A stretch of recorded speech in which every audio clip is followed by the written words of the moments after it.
Está com a palavra primeiro é o Dr. Bernardo Api, que tem o tempo que precisar para fazer a sua exposição. Estamos aqui para ouvir. Boa tarde, Dr. Raimundo Carreiro, presidente do Tribunal de Contas da União. Agradeço muito o convite a participar desse diálogo. É extremamente importante a participação do TCU nesse diálogo sobre a construção de uma institucionalidade melhor para o nosso país. Cumprimentar o Dr. Jorge Rachid, meu secretário da Receita Federal, meu ex-companheiro de Ministério da Fazenda. Eu era ex-companheiro, fui ex-companheiro dele, vamos ser mais específicos. Uns passam, outros ficam. Sempre companheiro. E cumprimentar o Dr. Everardo Maciel, um dos grandes especialistas em matérias tributárias, ex-secretário da Receita do nosso país. Na programação, que me coube foi falar sobre reforma tributária. O tema reforma tributária é muito amplo. Então, vou falar sobre uma parte desta agenda. Eu estou tentando aqui mudar. Está aqui.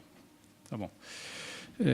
Eu vou falar, basicamente, hoje sobre reforma da tributação de bens e serviços, mas começando com uma introdução que, às vezes, ajuda muito. Alguns conceitos que parecem meio bobos, na verdade, ajudam muito a gente a pensar o que é um bom sistema tributário. Está bem estabelecido na literatura. Um bom sistema tributário tem que ser simples para os contribuintes. Um bom sistema tributário tem que ser neutro, no sentido que ele não distorce a organização da atividade produtiva ou distorce o mínimo possível a organização da atividade produtiva. Um bom sistema tributário tem que ser transparente, de forma que o contribuinte saiba quanto está pagando de imposto. E um bom sistema tributário tem que ter isonomia, ou seja, as situações equivalentes têm que ser tributadas de forma equivalente, e tem que ter equidade vertical, ou seja, aqueles que têm maior capacidade de pagamento devem pagar mais impostos do que os outros. E, obviamente, a função do sistema tributário é arrecadar, portanto, um bom sistema tributário tem que deixar pouca margem para evasão e fraude. Obviamente, o sistema tributário brasileiro não tem nenhuma dessas características. Ele não é simples, ele não é neutro, ele não é isonômico e ele não é transparente. Ao contrário, nenhum sistema tributário do mundo é perfeito, vamos deixar isso claro, não existe sistema tributário perfeito, mas acho que a gente consegue se afastar do ideal muito mais do que os outros países. E, por conta disso, isso acaba trazendo várias distorções, vários problemas para o país, que eu vou falar aqui muito rapidamente, depois falar um pouquinho mais especificamente. Primeiro, nós temos distorções alocativas. Toda vez que a tributação varia dependendo da forma como eu organizo a produção, você gera um incentivo a organizar a produção de uma forma que pode ser ineficiente. Eu vou depois dar alguns exemplos, mas isso acontece automaticamente e isso acaba levando a uma perda de produtividade do país.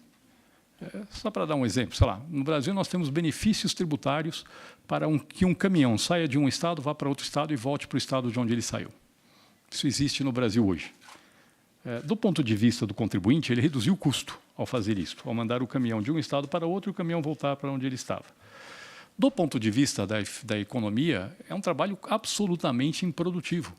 Absolutamente improdutivo, ou seja, o contribuinte minimiza o custo dele, que é o custo econômico, que é o custo do capital, mais o custo do trabalho, mais o custo dos tributos, mais do ponto de vista econômico, que o que é eficiente é minimizar o custo econômico, ou seja, o custo do capital e do trabalho, eu tenho uma situação absolutamente ineficiente. E isto, eu dei um exemplo no limite, mas toda vez que a tributação varia dependendo de como eu organizo a produção, eu gero incentivo a me organizar de uma forma que pode ser ineficiente, muitas vezes é. E isso tem um custo extremamente alto em termos de perda de produtividade no nosso país. O Brasil produz menos bens e serviços finais do que poderia produzir por conta do sistema tributário. E não é pouco, é muito. Outros problemas que nós temos no país, temos iniquidades distributivas que são absolutamente injustificáveis. Uma parcela relevante das pessoas de alta renda no país paga muito pouco imposto, porque não paga na empresa e depois não paga de novo na pessoa física. O caso mais claro, por exemplo, lucro presumido.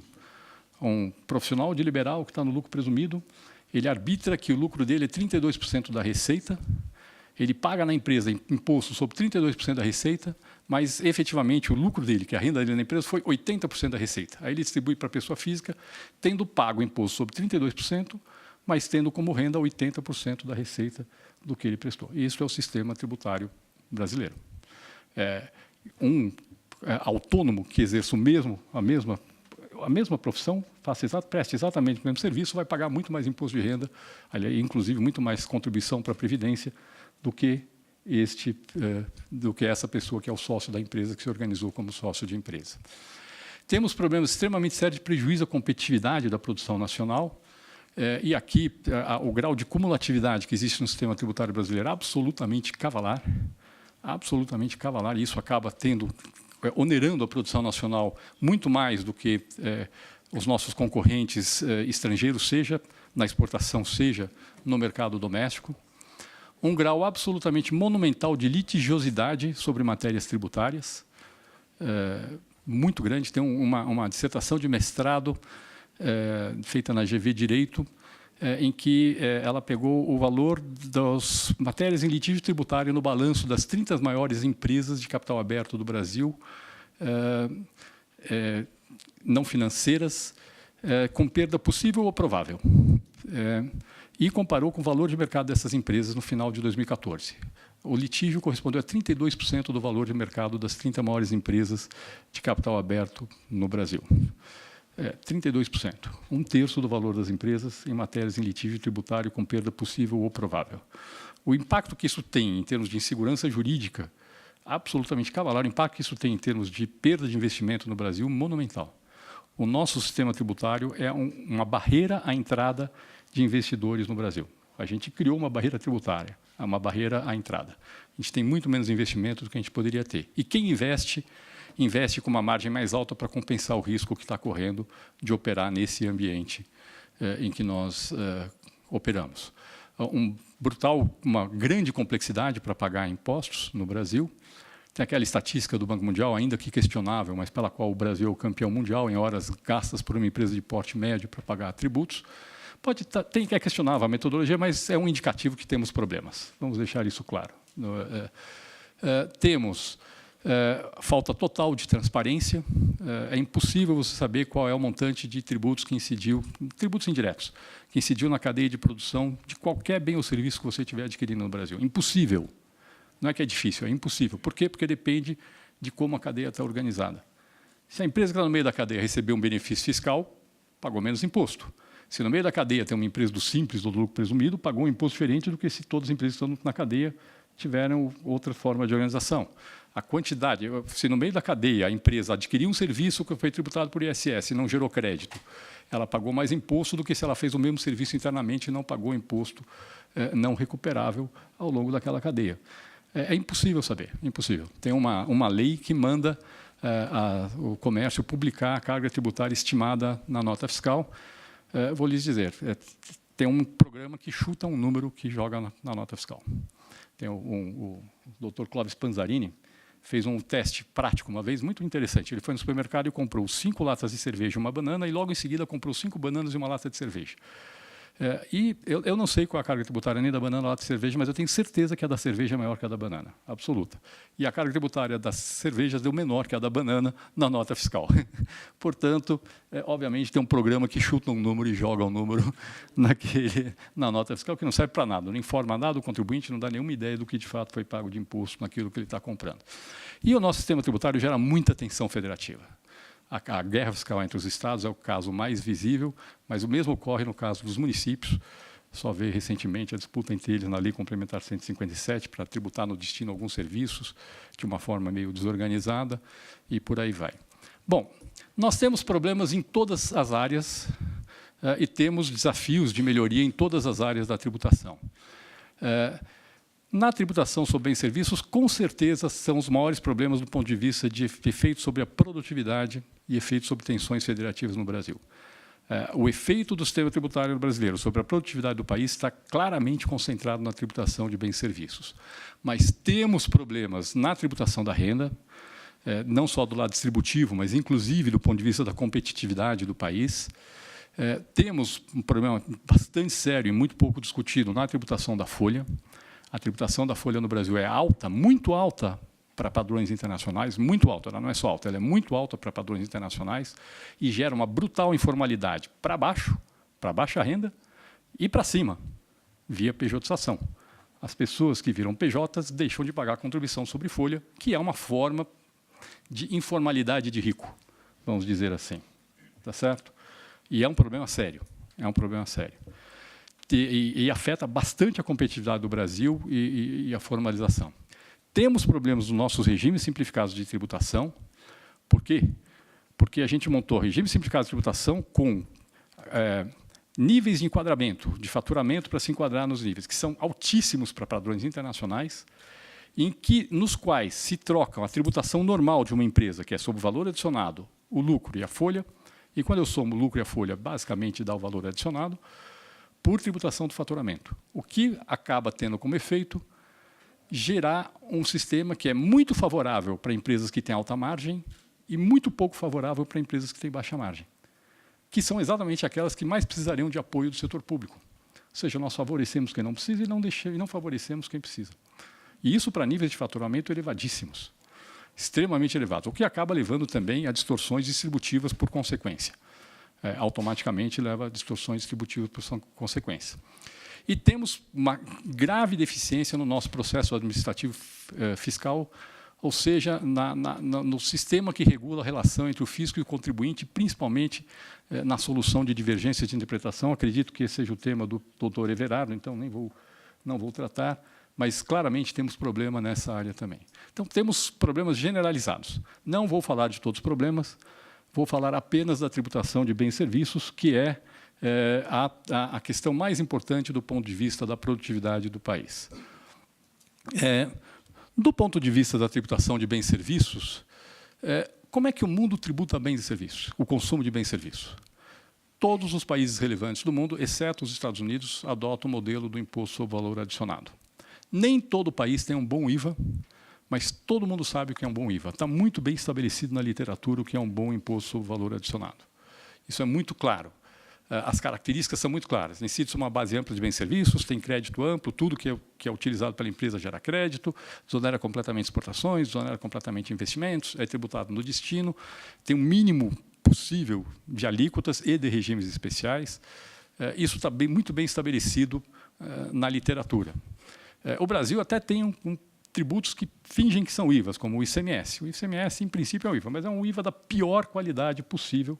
Não deve ter nada no mundo que seja tão ruim em termos de IVA quanto o nosso ICMS, ou mesmo o nosso IPI. Um IVA tem que ir até o consumidor final, o IPI para na saída da fábrica. E isto tudo, só que o modelo brasileiro afasta-se completamente do desenho de um bom IVA. Afasta-se por quê? Primeiro, um bom IVA incide sobre uma base ampla de bens e serviços. No Brasil, a base está fragmentada. O caso mais claro, o ICMS e SS. Um tributa mercadorias e serviços de comunicações e transportes, interestadual e intermunicipal, o outro tributa os demais serviços. Obviamente, já tem um problema, porque um não gera crédito para o outro, eu interrompi a cadeia de débitos e créditos que é necessária para o funcionamento eficiente de um IVA. Ao fazer isto, eu gero várias distorções. Segundo, eu tenho, a maior parte dos países do mundo tem um único IVA que tributa a base ampla de bens e serviços. No Brasil, nós temos 5 tributos sobre bens e serviços. Temos o ICMS, o ISS, o IPI e temos o PIS e COFINS. Aí vão dizer, não, o PIS e COFINS é um imposto só, é um tributo só, porque tem a mesma legislação. Mas tem o cumulativo e o não cumulativo. Então, na verdade, são 2 de fato. Tem o PIS e COFINS não cumulativo e o PIS e COFINS cumulativo. E aí nós temos 5 tributos sobre bens e serviços. A hora que eu tenho 5 tributos sobre bens e serviços, eu comecei a gerar distorções. Além do fato de fragmentar a base, eu começo a ter distorções. Então, vamos pensar um caso aqui para explicar que tipo de distorção que nós temos, que explica um pouco a questão de produtividade também. No Brasil, a construção civil, ou seja, o valor agregado num canteiro de obras, paga ISS, com a alíquota máxima de 5%, e paga PIS/COFINS cumulativo, com a alíquota de 3,65%. Ou seja, paga no máximo 8,65%.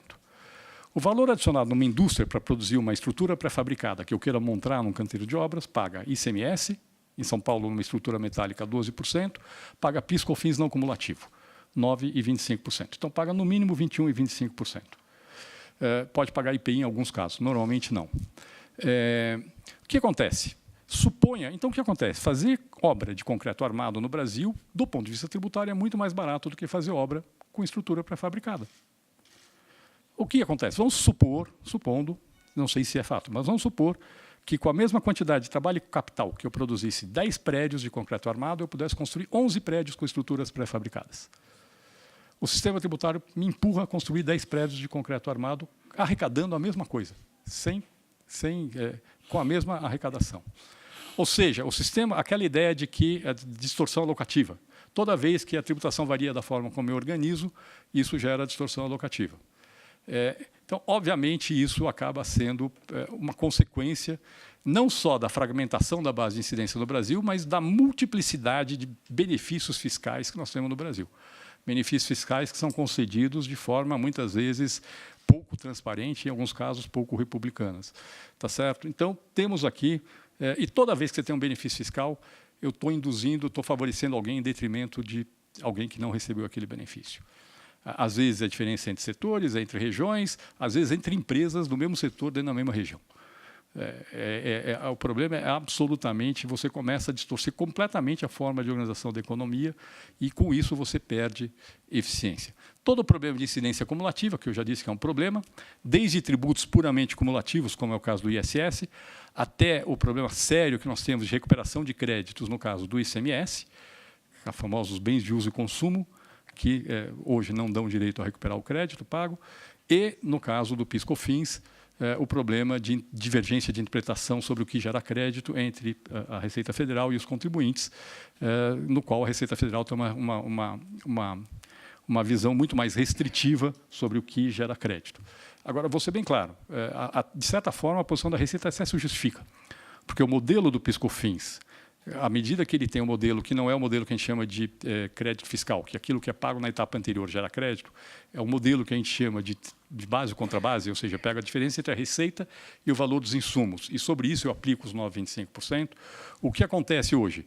Eu posso ter casos em que um fornecedor paga 3,65% e está gerando um crédito de 9,25% para a empresa que comprou a mercadoria ou aquele serviço. E isso gera muita distorção.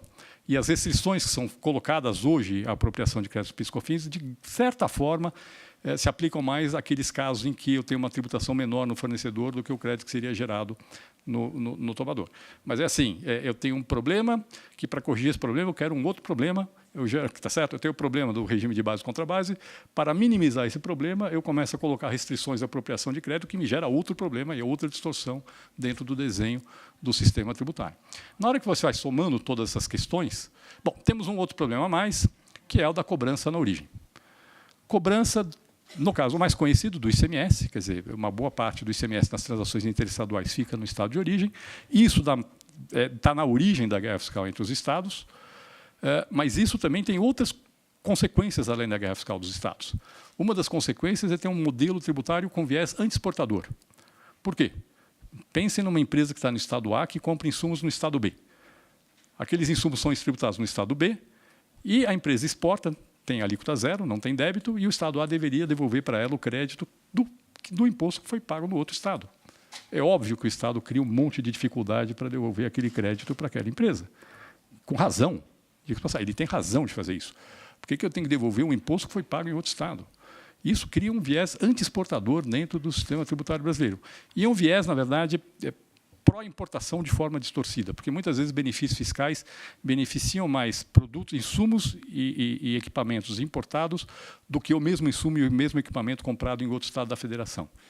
Por quê? Porque se eu comprar em outro estado da federação, uma parte do imposto foi recolhido no estado de origem, e se eu importar, todo o imposto pertence ao estado de destino onde está o importador, e o benefício fiscal alcança o preço integral, o valor todo do imposto, enquanto que se eu compro do outro estado, só alcança a diferença entre a alíquota interna e a interestadual. Portanto, tem um monte de situações em que tem benefícios fiscais que favorecem importações em detrimento da produção nacional no âmbito do ICMS. Então, na hora que a gente soma todos esses problemas, problema resultante da fragmentação da base de incidência, da complexidade, da multiplicidade de benefícios fiscais, da incidência acumulativa, da cobrança na origem, os efeitos que isso tem sobre a produtividade do Brasil são enormes, não são pequenos, são absolutamente monumentais. É muito difícil quantificar com precisão isso. pelo simples fato de que é impossível você modelar o sistema tributário atual, porque ele só tem exceção, ele não tem regra. Como é que eu vou conseguir modelar alguma coisa que só tem exceção, não tem regra? É impossível fazê-lo, mas o efeito é muito, muito, muito grande. Assim, estamos falando muito provavelmente de uma perda de PIB potencial superior a 10% por conta dessas distorções. Foi feito um estudo, um trabalho com um estudo com um modelo de equilíbrio geral na reforma tributária de 2008, que estimava que o efeito era de 12% de perda do PIB potencial. Mas são contas difíceis de serem feitas, não são contas fáceis de serem feitas. Mas é muito provável que nós estamos falando de alguma coisa desse nível. Bom, então, as consequências são todas aquelas que eu já falei, o alto grau de litígio. Certamente, uma boa parte do litígio hoje no Brasil está vinculado aos tributos indiretos sobre bens e serviços. O elevado custo de conformidade tributária, aqui, claramente, o Brasil é um ponto fora da curva. No mundo inteiro é complicado pagar imposto de renda, principalmente para as empresas. Acho que nenhum país do mundo tem um sistema tão complicado quanto o Brasil para pagar tributos sobre bens e serviços. Não deve ter. Tem o problema de oneração das exportações e dos investimentos. A acumulatividade prejudica exportações e onera investimentos, prejudicando o crescimento. E distorções alocativas generalizadas, distorções setoriais, distorções geográficas, de estrutura e porte da empresa. Extremamente generalizada. Aí a pergunta que se faz é, como é que nós saímos dessa situação?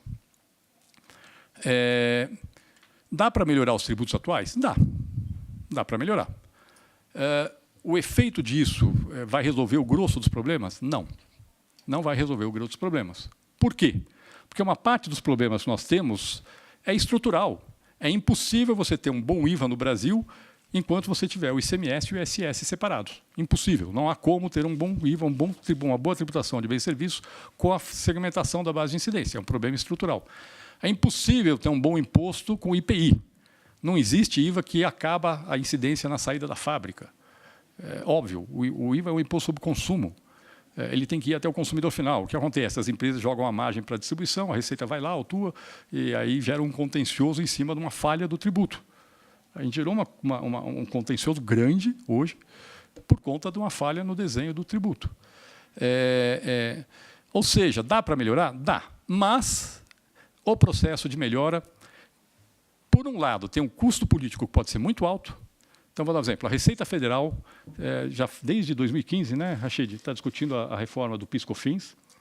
E a proposta original da Receita Federal era fazer o seguinte, adotar o regime não cumulativo para o PIS/COFINS em geral, exceto empresas com faturamento até o limite do simples, adotar o regime que eles chamam lá de tributo contra tributo, ou seja, passa a vir na nota fiscal o valor do imposto e só gera crédito equivalente, e adotar o crédito financeiro, ou seja, tudo que é utilizado gera crédito. Bom, na hora que eles colocarem em discussão o regime não cumulativo para todos os setores, já veio o setor de serviços e construção civil e, não, isso não dá. Fizeram lá uma reunião na Câmara dos Deputados contra o PowerPoint do Rachid. É isso? Antes de ter projeto, já tinha a oposição ao PowerPoint. É isso que aconteceu no nosso sistema tributário. Ou seja, já veio a resistência do efeito setorial de mudança de carga, porque o grosso do setor de serviço e a construção civil estão hoje no regime cumulativo de PIS/COFINS. Então, já começa a ter problemas de resistência. 2, como é que eu melhoro o ICMS? Reduzindo a alíquota interestadual do ICMS. É um bom jeito de migrar o ICMS para o destino. A hora que você faz isso, você começa a encontrar resistências.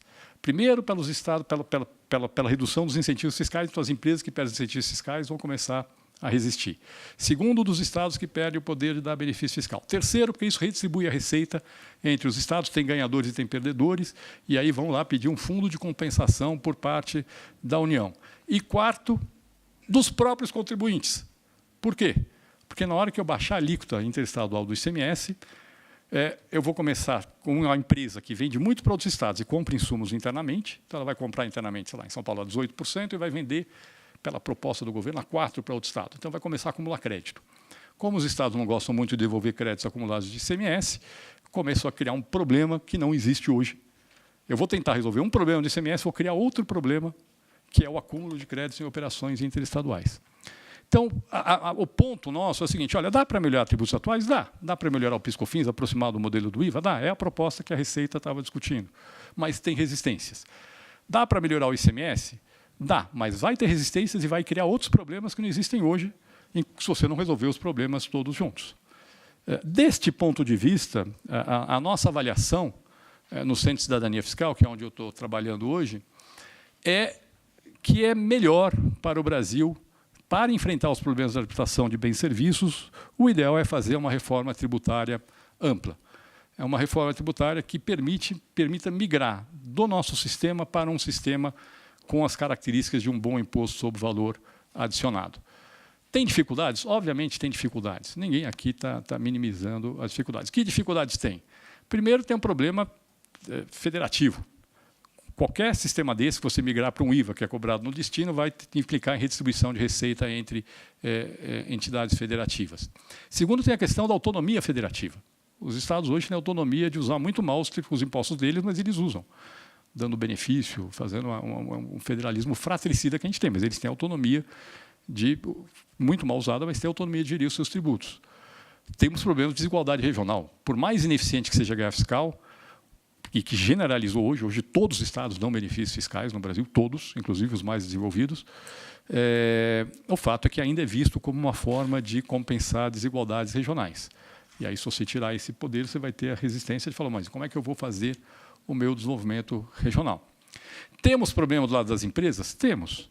Primeiro, porque uma mudança dessas muda preços relativos, e segundo, porque tem muita empresa que fez investimentos em cima do sistema tributário atual.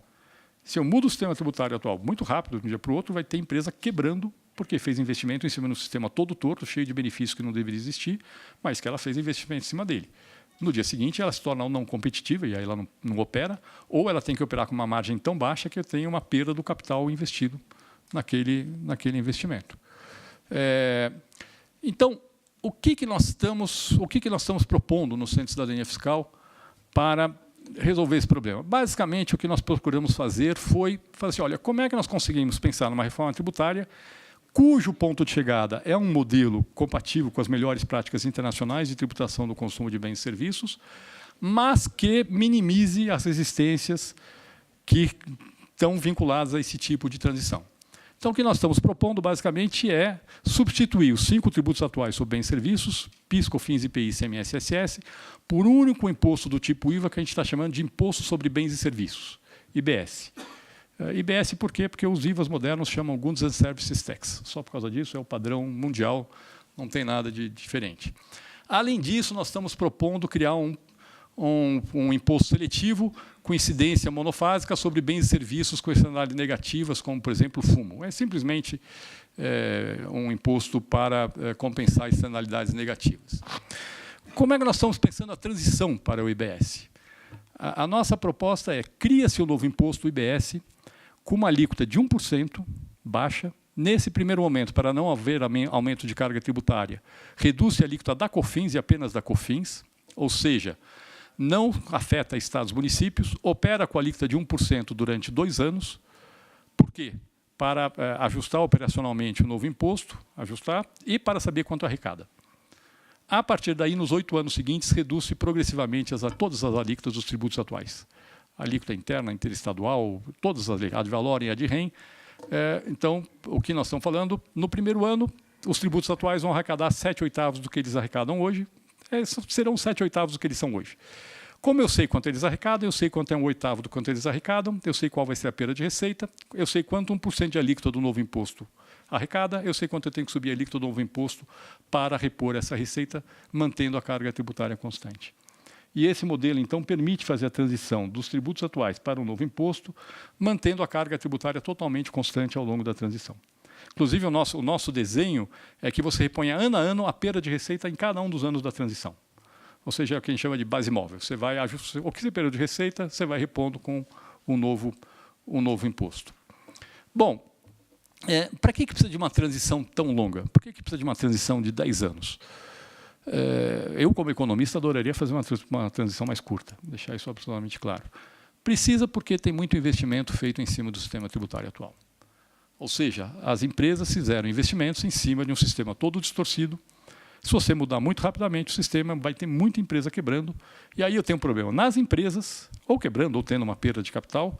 Eu tenho um problema nas empresas e eu tenho um problema político, porque a pressão para manter os incentivos no novo modelo vai ser brutal se eu fizer uma transição muito longa. Então, a transição longa é para que as empresas possam absorver e se ajustar de forma não traumática ao novo sistema tributário, assim como os preços relativos. Agora, a transição tem que ser curta o suficiente para que os novos investimentos sejam feitos com base no novo sistema tributário. Este modelo tem impacto sobre a produtividade em 3 momentos. Tem um impacto imediato, que é de melhoria de ambiente de negócios, uma melhoria de expectativas. Tem um segundo impacto, que é durante a transição, os novos investimentos já passam a ser feitos com base num sistema que não distorce a organização da produção. Só isso já tem um efeito positivo sobre a produtividade do país. E tem um terceiro efeito positivo, que é no final da transição, quando são extintos os tributos atuais, você deixa de ter a complexidade de recolher os tributos atuais, e 5 anos depois, graças a Deus, acaba-se o contencioso dos tributos atuais também. Ou seja, vai demorar para a gente se livrar totalmente do ICMS, do PIS, da COFINS, mas, bom, não importa. No final, você acaba com todos eles. Então, basicamente, é isso. A transição é longa para não ser traumática para os contribuintes. Bom, quais são as características desse nosso imposto, do IBS? São as características de um bom IVA. É um imposto não cumulativo, que incide sobre uma base ampla de bens, serviços e intangíveis. Tem que pegar tudo. Cessão, transferências de direitos intangíveis. A nova economia está toda em intangíveis, não está mais em intangíveis. Obviamente, a base tem que pegar todos eles. Desonera completamente exportações, ou seja, alíquota zero nas exportações. Se o exportador tiver saldo credor, o fisco tem 60 dias para devolver o saldo credor para o exportador. Só não devolve se tiver indício de fraude na originação dos créditos. É fácil de identificar hoje com nota fiscal eletrônica. Crédito integral e imediato para investimentos, ou seja, desonera investimentos, mas não com alíquota zero. Até pode se dar alíquota zero, mas pagou imposto, devolve imediatamente o imposto sobre os investimentos, que é equivalente a desonerar os investimentos. Dá-se crédito amplo sobre todos os bens e serviços, o famoso crédito financeiro. O que não gera crédito, todo o IVA tem esse problema, aquilo que é de consumo pessoal não gera crédito. Problemas que sempre vão aparecer: automóvel. Automóvel de passeio gera crédito ou não gera crédito? Tá certo? Porque eu posso usar para a empresa, posso usar para uso pessoal. Aí você vai ter que ter alguma regra que trate essa questão. Eu, pessoalmente, tendo a ser mais duro nesse caso. Eu digo, não gera crédito, ponto, acabou. A não ser que você prove que você usa ele exclusivamente para a empresa, não se gera crédito. Obviamente, incide sobre o preço líquido de tributos, a famosa incidência por fora. Até aí, não tem nada demais. Essas características são características de um bom IVA que estão bem estabelecidas na literatura. O que tem de diferente? É que no Brasil nós estamos substituindo os tributos federais, estaduais e municipais por um único imposto do tipo IVA. Como é que eu trato disso? Sendo que eles têm destinações diferentes. O que nós estamos propondo é que para o contribuinte seja um único imposto. Só que esse único imposto ele vai ser um imposto federal, estadual e municipal. Ele vai ser arrecadado de forma centralizada pelos contribuintes, mas a receita desse imposto vai ser distribuída para a União, para os estados e para os municípios. Eu vou explicar um pouco depois como é que isso seria feito.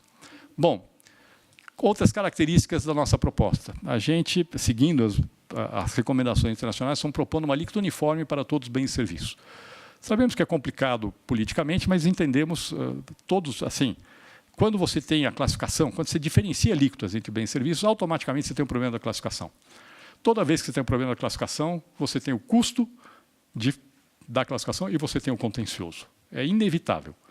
Na hora que você tem uma alíquota uniforme, você está tratando tudo por igual, o consumidor sabe quanto está custando financiar o governo e o custo é o mesmo, independentemente daquilo que você está comprando. Segundo, o novo imposto, o IBS, não tem nenhum benefício fiscal. Nenhum. Zero. Nenhum benefício fiscal. Terceiro, o mínimo possível de regimes especiais. Substituição tributária apenas naqueles casos em que realmente gera pouquíssima distorção e que às vezes é necessária, como combustíveis, porque tem muita fraude na distribuição, sobre cigarros, algumas bebidas alcoólicas. O mínimo possível de substituição tributária ou tributação monofásica, que no fundo acaba sendo muito parecido com a substituição tributária. Este imposto, o imposto sobre consumo, é um imposto para arrecadar, não é um imposto bom para fazer política que não seja arrecadar. Não se usa o IVA no mundo para fazer política setorial. Essa história brasileira de crédito presumido não existe no mundo. São daquelas jabuticabas muito amargas. Não existe. Basicamente, não se usa a IVA no mundo para fazer política regional. No máximo, você reduz a alíquota, reduz o custo de consumo em pouquíssimos países, em algumas regiões. Usa-se muito o IVA no mundo para fazer política social, tipo desonerar alimentos, coisas assim, se usa muito. Mas nem para isso é um bom instrumento. Por quê? Porque quando eu desonero, por exemplo, a cesta básica de alimentos, ainda que em termos relativos eu beneficio mais o pobre, em termos absolutos eu beneficio mais o rico, porque a família rica gasta mais que a pobre. Então, o Ministério da Fazenda, a Secretaria de Política Econômica, fez um estudo ano passado, comparou o efeito sobre o índice de Gini, que mede a desigualdade, de R$1 bilhão alocado no Bolsa Família e R$1 bilhão alocado na desoneração da cesta básica do PIS/COFINS. O dinheiro alocado no Bolsa Família reduz a desigualdade 12 vezes mais do que o dinheiro alocado desonerando a cesta básica do PIS/COFINS. Quer fazer política distributiva? Faça bem feita. Arrecada e transfere para o pobre, que é exatamente o que a gente está propondo. A gente está propondo usar aquele sistema que você dá o seu CPF para quando você está fazendo uma compra e para as famílias, e cruzar essa informação com aquele cadastro único do Bolsa Família e devolver para as famílias pobres uma parcela do imposto incidente sobre as compras que elas fizeram. E você gera com isso, inclusive, um incentivo para que eles peçam nota fiscal quando estão fazendo as suas compras. Só que tem que ter limite, a gente sabe de tudo isso, tem que ser bem desenhado, mas basicamente vamos fazer o seguinte, vamos fazer uma política que é muito menos custosa, porque o custo dessa transferência é muito menor que o custo da desoneração da cesta básica e muito mais eficiente do ponto de vista distributivo do que aquilo que nós temos hoje através da desoneração de cesta básica. Não é que nós não estamos preocupados com a distribuição, é que vamos fazer isso de forma eficiente e não de forma ineficiente. Bom, na nossa proposta, os estados e os municípios, aí é uma questão importante, os estados e municípios vão ter autonomia na fixação da alíquota do imposto. Ou seja, o imposto ele é federal, estadual, municipal, e os entes federados vão ter autonomia para fixar a sua alíquota do imposto. Como é que funcionaria o sistema? Basicamente, funcionaria assim. Durante a transição, a cada ano da transição, a gente irá apurar o que a gente chama de alíquota de referência, que é a alíquota que repõe a receita para os estados, da perda de ICMS no país inteiro, para os municípios da perda do ISS no país inteiro e para a União da perda de receita do PIS/COFINS e do IPI. Aliás, nós estamos propondo que o TCU faça esse cálculo. Tá certo? Só deixando, já avisando para vocês aqui que vocês têm um papel aqui. A ideia é que o TCU faça o cálculo e o Senado aprove depois as alíquotas de referência. O que nós estamos propondo é falar o seguinte, olha, se não tiver uma lei da União, do Estado ou do município fixando a alíquota em nível diferente, vale essa alíquota de referência automaticamente. Se quiser fixar acima ou abaixo da alíquota de referência, pode fixar. Este é um imposto sobre o consumo, incide sobre o consumidor. Se um Estado aumenta em 1% a alíquota, automaticamente os preços no Estado sobem 1%. É imediato. Imediato. O consumidor é o eleitor. Eu acho que é uma coisa absolutamente democrática você poder dizer o seguinte, estou cobrando mais você porque eu quero gastar mais aqui ou ali. É uma forma absolutamente democrática de fazer política pública e muito transparente, extremamente transparente. Nesse imposto que tem as características de bom IVA, o que o consumidor paga, muito ao contrário do exemplo lá do Clóvis Panzarini, o que ele paga corresponde exatamente ao que foi recolhido ao longo da cadeia. Ou seja, se ele está vendo que a alíquota dele lá na nota fiscal é 20%, significa que foi pago 20% daquele preço ao longo da cadeia. Bom, todas as operações interestaduais e intermunicipais aplicar-se-ia a alíquota do destino, do Estado e do município do destino. E como é que seria a distribuição da receita? Nós estamos propondo um modelo que seja o seguinte, olha, do ponto de vista do contribuinte, se ele tiver estabelecimento em várias localidades, ele apura débito e crédito por estabelecimento, e na hora de pagar, ele soma todos os estabelecimentos do país e paga só o saldo líquido. Mas, como é que eu distribuo a receita? Eu vou pegar o seguinte, olha, eu vou para o Estado de São Paulo, eu pego a soma da parcela estadual do imposto, do IBS, apurada por todos os estabelecimentos no Estado de São Paulo, somo, subtraio desse valor o imposto incidente nas vendas de São Paulo para outros estados, que já sai, inclusive, com a alíquota dos outros estados, e somo o imposto incidente na venda dos outros estados para São Paulo. Com esse modelo, você está fazendo uma tributação pelo destino puro. Ou seja, estou tributando o consumo, não estou tributando a produção.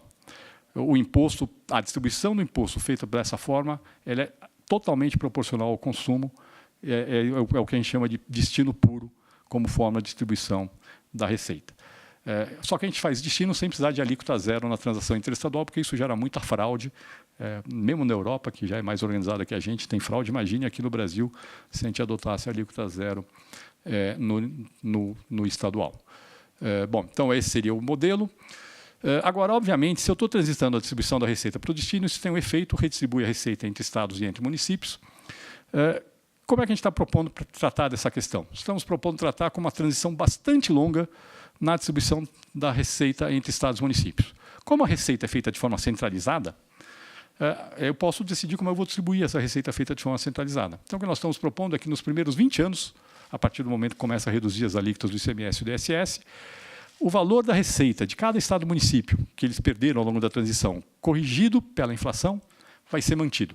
Ou seja, eu devolvo para eles o valor de perda de receita que eles tiveram, corrigido pela inflação, e apenas o crescimento real da receita do IBS, acima da reposição do valor real da receita anterior, é que seria distribuído pelo destino. Ou seja, eu vou migrando de forma assintótica, muito lenta, para a distribuição pelo destino. E depois, nos 30 anos seguintes, a gente vai reduzindo a parcela que repõe a receita atual, e no final de 50 anos, chega na distribuição pelo destino. Isso não tem nenhum efeito para o contribuinte. Para o contribuinte, a transição acaba em 10 anos. Isso é apenas a forma como eu vou distribuir a receita dentro dessa conta centralizadora. Isso aqui é só um exemplozinho de como a gente faz. Aquela linha azul é um exemplo de um estado que perderia 10% da receita com a transição para o destino. A linha pontilhada amarela é a receita que ele teria de ICMS. A linha laranja é o efeito do modelo que nós estamos propondo, supondo que o PIB cresce 2% ao ano. Ou seja, aquele estado que em 8 anos perderia 10% da receita, nesse nosso modelo, em 10 anos, perde menos de 1% da receita. Se eu considero em cima disso uma hipótese conservadora de aumento do potencial de crescimento da economia, eu tenho a linha cinza. Ou seja, aquele estado, na verdade, ganha receita em vez de perder receita com essa transição. Obviamente, a hora que eu acabo com os benefícios do ICMS, eu vou ter que reforçar a política de desenvolvimento regional, e aqui, aproveitando que o Marcos Mendes está aqui, a União vai ter que botar dinheiro nisso na nossa visão. Não estamos dizendo quanto, vamos deixar isso para a negociação política, mas entendemos que a União terá que colocar recursos para fazer a política de desenvolvimento regional. E vai valer a pena, dinheiro muito bem gasto para poder viabilizar. Faz extrateto, não tem problema. Vai valer a pena, Marcos, pode ter certeza que vale a pena. Este caso vai ser um dinheiro muito bem gasto para poder viabilizar a mudança. Bom, e finalmente, uma última característica importante do imposto, que acho que aqui para o TCU é bastante interessante, é o seguinte: o que acontece? Nós temos hoje na Constituição, tanto na federal quanto nas estaduais e nas leis dos organismos municipais, uma série de vinculações de receitas.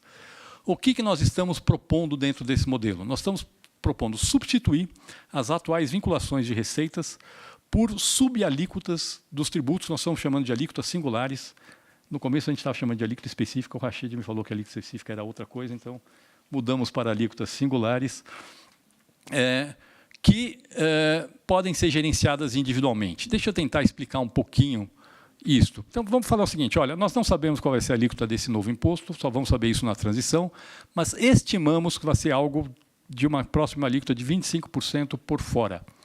Ou seja, 25% do preço sem imposto, é 25 de 80, que é 20 de 100. Então, para a nossa cabeça, é uma alíquota de 20%. É uma alíquota de 20% sobre o preço com imposto.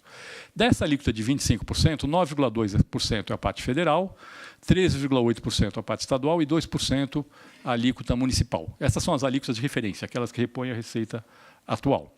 O que nós estamos falando? Hoje, um estado, da receita de ICMS dele, ele tem que transferir 25% para o município e, do que sobra, 25% para a saúde, 12% para a educação. E só o que resta é a parcela livre dele, se não tiver outras destinações na Constituição estadual. O que nós estamos propondo? Nós estamos propondo transformar cada uma dessas destinações numa alíquota singular do imposto que pode ser gerenciada individualmente. Mas com algumas restrições. Que restrições? A alíquota singular, que corresponde à parcela que é transferida para outros entes federados, ou seja, da União para os estados e municípios e dos estados para os municípios, não pode ser reduzida em relação à alíquota de referência, que é aquela que repõe os 25% da receita do ICMS hoje. A alíquota singular, que corresponde à soma de saúde e educação, não pode ser reduzida em relação à alíquota de referência da soma de saúde e educação. Nós estamos dando alguma autonomia para os entes poderem arbitrar entre gastos com saúde e educação, mas não reduzir a soma dos dois. Agora, o que acontece nesse modelo? Pensa hoje. Hoje um estado quer gastar R$1 bilhão a mais em segurança pública e quer financiar com o ICMS. Ele hoje vai ter que arrecadar mais de R$2 bilhões de ICMS para sobrar R$1 bilhão para gastar em segurança pública. Por quê? Porque ele vai arrecadar R$2 bilhões de ICMS, 25% disso vai para os municípios, e do que sobra, se ele tiver já no piso de educação e saúde, vai ter que 25% para a educação e 12% para a saúde. Nesse nosso modelo, ele quer gastar R$1 bilhão a mais em segurança pública, ele aumenta apenas a parcela livre da alíquota estadual, arrecada R$1 bilhão a mais e gasta R$1 bilhão a mais em segurança pública. Eu não sei se a gente sabe disso, no Brasil hoje é impossível você tomar uma decisão de que eu quero gastar mais X em tal finalidade e vou arrecadar no imposto para gastar nisso, no montante que eu vou gastar. Não tem como. Não tem na União, porque o principal imposto da União, que é o imposto de renda, já está todo vinculado, metade dele vai para o Estado e município, não tem como no ICMS, porque está tudo vinculado à educação, saúde e quota parte do ICMS. O que nós estamos falando é simplesmente o seguinte, olha, não estamos tirando nada da educação, nada da saúde, nada dos municípios, mas estamos dando autonomia na gestão das receitas e despesas dos entes federados e dando transparência. Inclusive, com esse nosso modelo, aqui não estou conseguindo voltar, mas a gente descobre que, por exemplo, 0,4% do preço de tudo que a gente compra vai para o BNDES. A gente não sabia, mas o nosso modelo deixa isso claro. Tá certo? E é isso. É isso que nós temos hoje no Brasil, só que a gente não sabe. Isso vai ficar claro. Bom, empresa do Simples, estamos dando duas opções, ou fica tudo como está, mas não apropria crédito, não transfere crédito, ou então a empresa do Simples, a gente tira do faturamento dela a parte que corresponde a PIS, COFINS, IPI, ICMS, ISS, ela entra no regime normal de débito e crédito do IBS. Basicamente, quem está na ponta vendendo para consumidor final vai preferir a primeira opção, quem está no meio da cadeia vai preferir a segunda opção. Lucro presumido, regime normal do imposto. A legislação e o regulamento são nacionais, ou seja, é uma lei só, uma lei complementar, um único regulamento. A arrecadação vai ser gerida por um comitê gestor, que vai ser composto por representantes da União, dos estados e municípios. Aliás, a gente já tem esse modelo hoje no Simples. Estamos basicamente adotando esse modelo, e ele é que vai gerir a arrecadação e a distribuição da receita entre as 3 esferas de governo. Cobrança e fiscalização é feita de forma coordenada e uniformizada entre as 3 esferas de governo.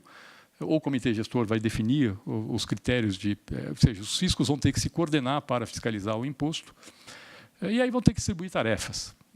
Basicamente, essa é a ideia. Contencioso administrativo, nós estamos discutindo agora, vai ter um contencioso administrativo específico para esse imposto, nós estamos querendo fazer um modelo diferente do que nós temos hoje, tanto na União quanto nos estados. Essa é uma discussão que está em curso, então não vou dizer qual vai ser, mas, obviamente, se tiver representação dos fiscos, vai ser das 3 esferas de governo e o contencioso judicial federal. Esperamos que o contencioso seja muito pequeno, porque esse é um imposto muito simples. Tudo que você vende tem débito, tudo que você compra dá crédito. Basicamente, se tiver contencioso, vai ser por questões muito pontuais. Mas, basicamente, a ideia é criar um sistema próprio para esse imposto. Se tiver saldo credor dos tributos atuais, do ICMS, do PIS/COFINS, a ideia é securitizar, ou seja, transformar em título público e pagar num longo prazo. Então, dá, sei lá, 10 anos de carência, mais 10 para pagar, com correção pela Selic. Do ponto de vista do contribuinte, dá liquidez imediata para aquele saldo credor que ele tem, que hoje não tem liquidez nenhuma. A gente pode mudar a forma de lançamento. Aqui eu vou pular aqui, acho que não é muito relevante. Basicamente é isso. Basicamente, o que nós estamos propondo é falar o seguinte, olha, existe um padrão, está muito bem estabelecido na literatura econômica o que é um bom imposto sobre consumo, o que é um bom IVA, quais são as boas características. Nós estamos querendo implantar no Brasil um bom IVA, contemplando o fato de que isso aqui é uma federação e que nós já tributamos bens e serviços nos 3 entes da federação e tentando manter a autonomia federativa da forma mais simples possível e menos distorsiva possível dentro desse impacto. O impacto sobre, como eu já falei, o impacto diz aqui sobre produtividade, ambiente de negócio, PIB potencial, redução de custo de investimento é absolutamente brutal. Muito grande. A agenda de reforma tributária é uma agenda de produtividade. Essa é uma questão importante da gente entender. Doutor Raimundo Carreiro, peço desculpa, acho que eu me estendi um pouco demais, mas achei que era interessante colocar aqui as nossas ideias. E lembrando aqui que o TCU tem uma participação aqui nesse trabalho, que é de conseguir apurar quais são essas alíquotas de referência que repõem a receita atual da União, dos estados e municípios. Obrigado.